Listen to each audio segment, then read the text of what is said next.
लंकेश्वर यांनी प्रचंड फौज घेऊन पन्हाळ्याला वेढ दिलाय.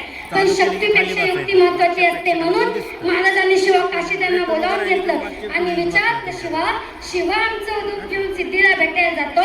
शिवा म्हणाला, होय महाराज जातो की. आणि मग काय घडलं? काय रात्रीच्या पहिल्या प्रहरात तारच्या सुमार गडा उतरल्या. शिवपालखीत बाजी संगती पावसानं ओली झाली धरती, रात अंधारी मावळ चाल. दुसऱ्या पालखीत शिवा काशीत मोठ्या वगात चालला दादा, जाणार जिरदाजी चालला दादा. दोन दिशेला दोन पालख्या गेलेल्या आहेत, त्यापैकी पालखीला कानाच्या गडा घातला. त्यातून शिवाला बाहेर काढलं, सिद्धी समोर बसवलं. तोवर बातमी आली, हुजूर शिवाजी भाग गया. कडाडला सिद्धीतून मेल्याने तलवार बाहेर काढली, शिवावर धरली. सच बता तू कौन है, वरना मारा जाएगा.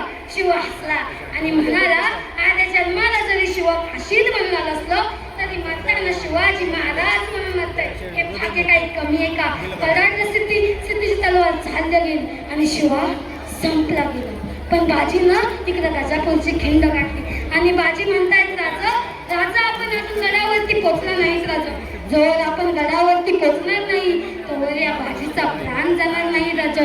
आणि मग काय घडलं? त्या खिंडीच्या तोंडाला काय प्रकार झाला?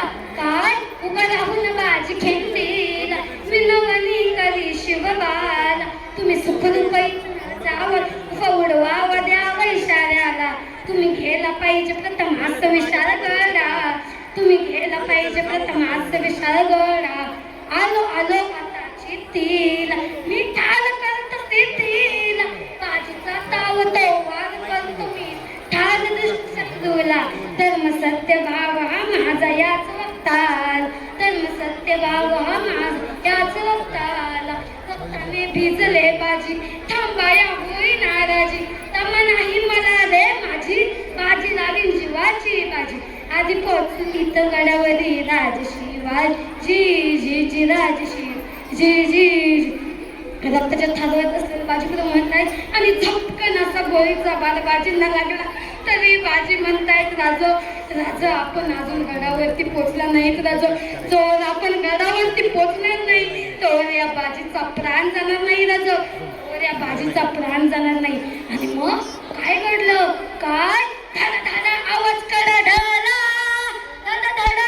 कडडला, इशारा बाजीला तर्फे जावं. घेऊन गेला बाजीचा प्राण, तिला शब्दाची ठेवली जाण. बाजीने केले जीवाचे रान, जी बाज केले जीवाचे रान जी. आणि म्हणतायत राजे, धन्य बाजी धन्य.